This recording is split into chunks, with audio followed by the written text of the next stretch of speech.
오늘 말씀은 사도행전 15장입니다.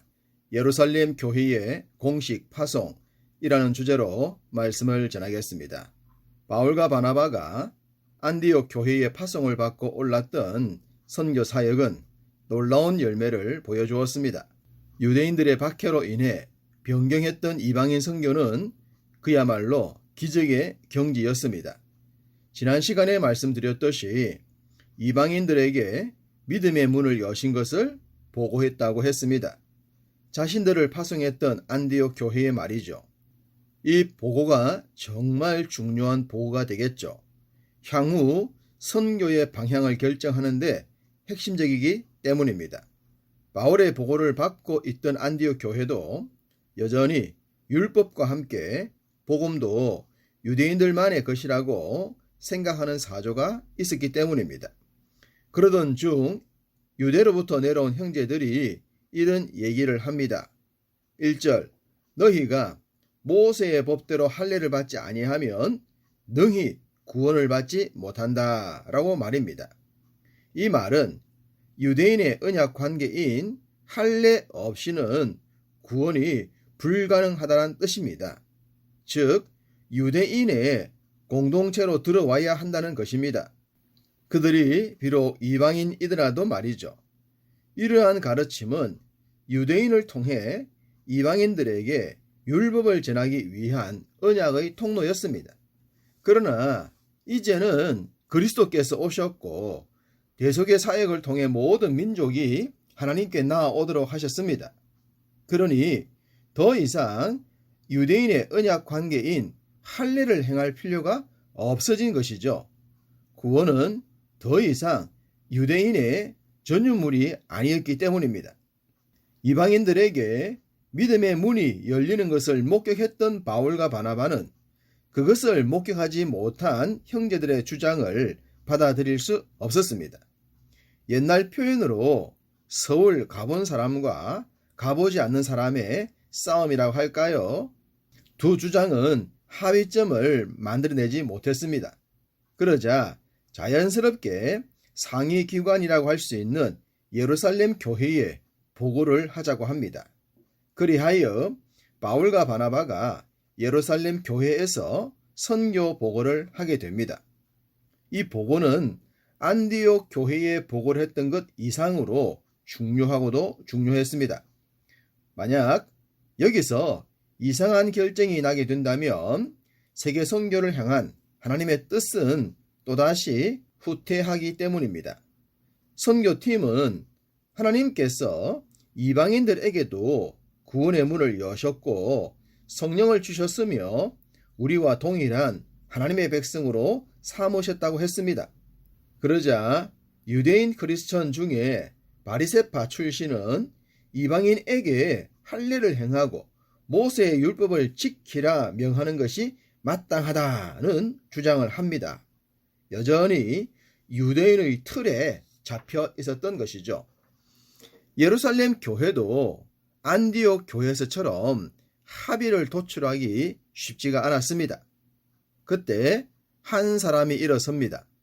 고넬료를 통해 이방인이 주께로 돌아오는 것을 체험했던 베드로입니다. 그는 하나님은 처음부터 모든 민족을 구원하시려고 하셨고 그 일을 위해 먼저 우리를 선택하셨다고 합니다. 오랫동안 율법을 오해했지만 이제는 더 이상 복음을 오해하지 않아야 한다고 말입니다. 복음은, 믿음은 그들이나 우리를 차별하지 않는다고 했죠. 이것은 당연히 그가 경험했던 고넬료 집 때문일 것입니다. 이미 예루살렘 교회도 그 일을 들어서 잘 알고 있었겠죠. 그러면서 이런 말을 합니다. 10절 지금 너희가 어찌하여 하나님을 시험하여 우리 조상과 우리도 능히 매지 못하던 멍에를 제자들의 목에 두려느냐. 할례의 한계에 대한 내용입니다. 유대인들은 누구라도 할례를 받으면 하나님의 백성이 된다고 했습니다. 그렇지만 할례를 받았더라도 율법을 지키지 않으면 무슨 소용이 있겠습니까? 중요한 것은 하나님의 자녀는 율법을 지켜야 하는 것인데 할례만 행하여 하나님의 백성이라고 면죄부를 줬던 것입니다. 그런 문제를 자신들도 경험했으면서 그것을 또다시 이방인의 목에 거는 것은 과연 옳은 일이냐는 겁니다. 이 말을 들은 바리새파 출신들은 할 말이 없었습니다. 율법의 형식주의를 누구보다 잘 알았기 때문이죠. 이후 베드로는 결정적인 말을 합니다. 11절, 우리는 그들이 우리와 동일하게 주 예수의 은혜로 구원받는 줄을 믿노라 하니라.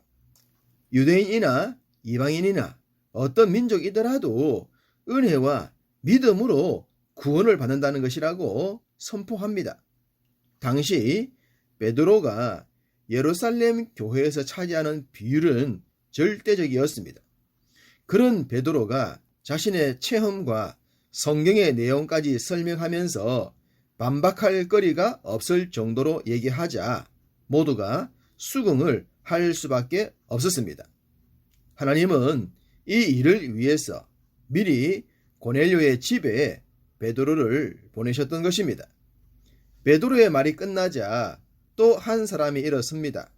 그는 야고보였습니다. 우리는 앞서 12장에서 헤롯이 야고보를 죽였던 내용을 봤습니다. 그래서 여기에 등장하는 야고보는 요한의 형제 사도 야고보가 아니라 마가복음 6장에 등장하는 예수님의 동생 야고보로 봅니다. 현재 예루살렘 공회의 회장으로서 중요한 역할을 맡고 있었죠. 그런 그가 말합니다. 구약의 선지자들의 가르침도 궁극적으로 모든 이방인들이 주를 믿게 하는 것이었다고 말입니다. 그러면서 19절, 그러므로 내 의견에는 이방인 중에서 하나님께로 돌아오는 자들을 괴롭게 하지 말자고 합니다. 더 이상 구원받는 것에 어떤 조건을 달지 말자는 것입니다. 자신들이 오랫동안 얽매였던 율법의 조항으로부터 자유하자는 내용이죠. 사실 이 결정은 너무나도 파격적인 내용이었습니다. 지금 우리의 관점에서 보면 자연스럽지만 당시의 관점에선 결코 쉽게 내릴 결정이 아니었습니다. 그래서 야고보는 지혜롭게 한 가지를 더합니다. 할례를 받지 않더라도 우상의 더러운 것과 음행과 목매어 죽인 것과 피를 멀리하자고 말입니다. 물론 이것은 구원의 조건이 아니었습니다. 다만 믿는 자로서 건덕 생활을 강조한 것이죠. 유대인들이 율법의 외적 조항에 너무 민감하기 때문에 이런 내용을 통해 그들도 좀 더 쉽게 교회의 결정에 동의하도록 한 것입니다. 바나바는 초대 교회가 우뚝 서는데 큰 역할을 했었습니다. 바울은 교회를 핍박하던 자로서 회심하여 주의 백성이 되어 그의 영향력 또한 무시할 수 없었죠. 베드로와 야고보는 말할 필요도 없었습니다. 이런 자들이 한결같이 할례라는 조건 없는 구원을 얘기하자 교회도 거기에 수긍을 합니다. 이리하여 하나님 나라 역사에 참으로 중요한 큰 획을 긋게 됩니다. 드디어 예루살렘 교회도 조건 없이 모든 민족과 족속과 백성을 믿음으로 하나님 백성으로 품게 되었기 때문입니다. 할렐루야! 이리하여 예루살렘 교회가 공식적으로 선교단을 파송합니다. 우리는 이것을 바울의 제2차 선교 여행이라고 부릅니다. 여기엔 바울과 바나바 그리고 유다와 실라였습니다. 이들은 예루살렘의 결정 사항을 가지고 안디옥 교회로 갑니다. 거기서 있었던 일을 전하면서 더욱 하나가 됩니다. 그리고 이제는 마음껏 이방인들에게 복음을 전할 마음의 준비를 하죠. 선교의 열망이 충만했던 바울은 바나바에게 이전에 갔던 성읍을 다시 찾아가서 그들을 돌아보자고 합니다. 바나바는 흔쾌히 동의한 후에 마가 요한을 데리고 가자고 하죠. 참고로 1차 선교 여행 도중 요한은 중도에 돌아와 버렸습니다. 바울은 그 일로 인해 요한의 동행을 거부합니다. 데려가자는 바나바와 데려갈 수 없다는 바울은 결국 선교지 방향을 둘로 하여 헤어지는 것으로 결정납니다.